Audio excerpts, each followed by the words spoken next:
ഇന്നത്തെ സുവിശേഷം യോഹന്നാൻ 5-ാം അധ്യായം 1 മുതൽ 16 വരെയുള്ള വാക്യങ്ങൾ. ജെറുസലേമിലെ ബെത്സദ കുളക്കടവിൽ 38 വർഷമായി രോഗിയായി കിടന്ന മനുഷ്യനെ യേശു സുഖപ്പെടുത്തുന്ന അത്ഭുതമാണ് ഈ ഭാഗത്തെ പ്രമേയം.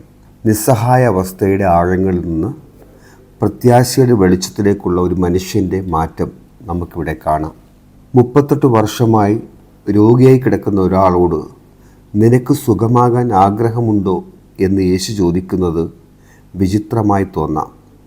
എന്നാൽ നീണ്ടകാലത്തെ പരാജയങ്ങൾക്കിടയിൽ ആ മനുഷ്യൻ്റെ മനസ്സിലെ ആഗ്രഹം പോലും മരവിച്ചു പോയിരുന്നു. തൻ്റെ അവസ്ഥയ്ക്ക് അവൻ മറ്റുള്ളവരെ കുറ്റപ്പെടുത്തുകയായിരുന്നു. മാറ്റത്തിന് വേണ്ടിയുള്ള ആദ്യപടി ആത്മാർത്ഥമായ ആഗ്രഹമാണ്. നമ്മുടെ പരാതികൾക്കും ന്യായീകരണങ്ങൾക്കും അപ്പുറം ദൈവത്തിൻ്റെ പ്രവൃത്തിക്കായി നാം നമ്മുടെ മനസ്സിനെ തുറന്നു കൊടുക്കുന്നുണ്ടോ? ദൈവത്തിൻ്റെ അത്ഭുതം സംഭവിക്കണമെങ്കിൽ വെള്ളം ഇളകണമെന്നും മറ്റാരെങ്കിലും സഹായിക്കണമെന്നുമാണ് ആ രോഗി വിചാരിച്ചിരുന്നത്. എന്നാൽ അത്ഭുതങ്ങളുടെ ഉറവിടം തൻ്റെ മുൻപിൽ നിൽക്കുന്നത് അവൻ അറിഞ്ഞില്ല. നമ്മൾ പലപ്പോഴും ദൈവത്തിൻ്റെ സഹായത്തെ ചില പ്രത്യേക സാഹചര്യങ്ങളിലോ വ്യക്തികളിലോ പരിമിതപ്പെടുത്താറുണ്ട്. എന്നാൽ ദൈവം നമ്മുടെ സങ്കല്പങ്ങൾക്കും വഴികൾക്കും അപ്പുറം പ്രവർത്തിക്കുന്നവനാണ്. യേശു അവനോട് കുളത്തിലിറങ്ങാൻ പറഞ്ഞില്ല, മറിച്ച് എഴുന്നേറ്റ് നിന്റെ കിടക്കയും എടുത്ത് നടക്കുക എന്നാണ് പറഞ്ഞത്.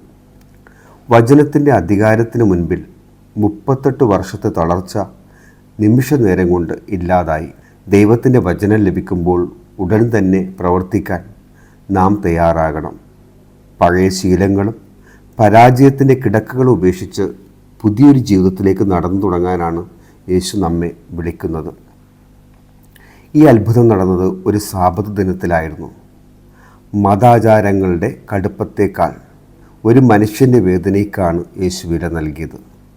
പലപ്പോഴും നമ്മൾ നിയമങ്ങളിലും ആചാരങ്ങളിലും കുരുങ്ങിപ്പോകുമ്പോൾ സ്നേഹത്തിൻ്റെ വക്താവാകാൻ യേശു നമ്മെ ഓർമ്മിപ്പിക്കുന്നു. ആ രോഗിക്ക് യേശു ആരാണെന്ന് പോലും ആദ്യം അറിയില്ലായിരുന്നു. എങ്കിലും ദൈവം അവനെ തേടിയെത്തി.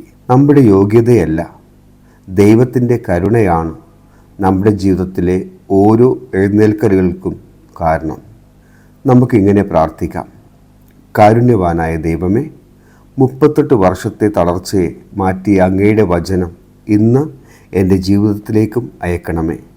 എൻ്റെ പരാതികളും നിസ്സഹായ അവസ്ഥകളും അങ്ങയുടെ മുൻപിൽ സമർപ്പിക്കുന്നു. അവിടുത്തെ അധികാരമുള്ള വാക്കിൽ വിശ്വസിച്ച് പാപത്തിൻ്റെ തളർച്ചകളിൽ നിന്ന് എഴുന്നേറ്റ് പുതിയൊരു ജീവിതം നയിക്കാൻ എന്നെ സഹായിക്കണമേ. ആമേൻ.